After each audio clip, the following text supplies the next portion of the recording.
Dans cette vidéo, nous allons parler de la saisie et de la modification de données. Il existe trois types d'informations que l'on peut entrer dans une cellule. Du texte, des nombres ou des formules.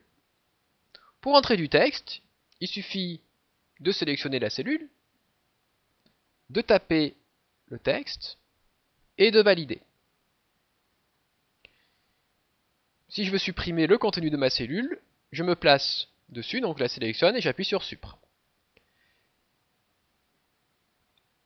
Si je veux entrer maintenant un nombre, il me suffit de faire exactement la même manip et d'appuyer sur Entrée. Alors, vous notez au passage simplement que le nombre s'est décalé sur la droite de la cellule. Ça veut dire en fait qu'Excel a reconnu qu'il s'agissait bien d'un nombre et pas d'un texte. Alors, il faut noter aussi que si ce nombre est valide, il sera entré comme un nombre. Donc il sera décalé. Si le nombre n'est pas valide, il sera rentré comme du texte. À ce moment-là, on ne pourra peut-être pas forcément faire de calcul sur cette cellule.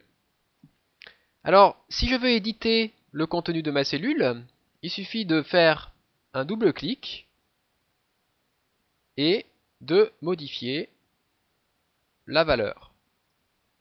Je peux aussi me placer dans la barre de formule ici et modifier ma valeur. Alors maintenant, on va parler du troisième type de données qu'on peut rentrer dans ces fameuses cellules. Donc je vais effacer ceci et je vais rentrer ici un nombre. Ici, je vais rentrer aussi un nombre.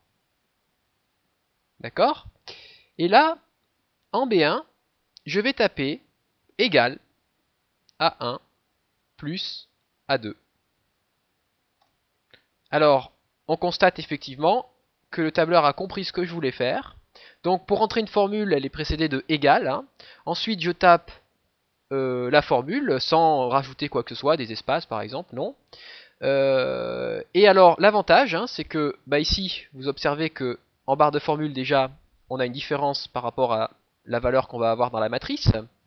Et ensuite, eh bien, si je me suis trompé sur une de mes valeurs ici, mettons qu'ici je vais mettre plutôt 10 000, eh bien, automatiquement, la formule va modifier la valeur que j'ai dans la matrice. Voilà. Alors, il faut noter qu'on peut faire ça avec des opérations courantes, les additions, les soustractions, les multiplications, les divisions. On peut même aussi faire les exposants des puissances. Et beaucoup de fonctions financières, trigonométriques, statistiques. On peut aussi réaliser des calculs sur une série de valeurs.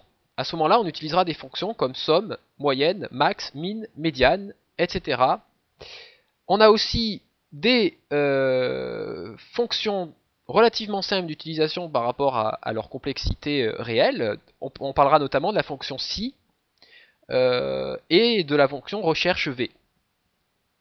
Voilà, merci.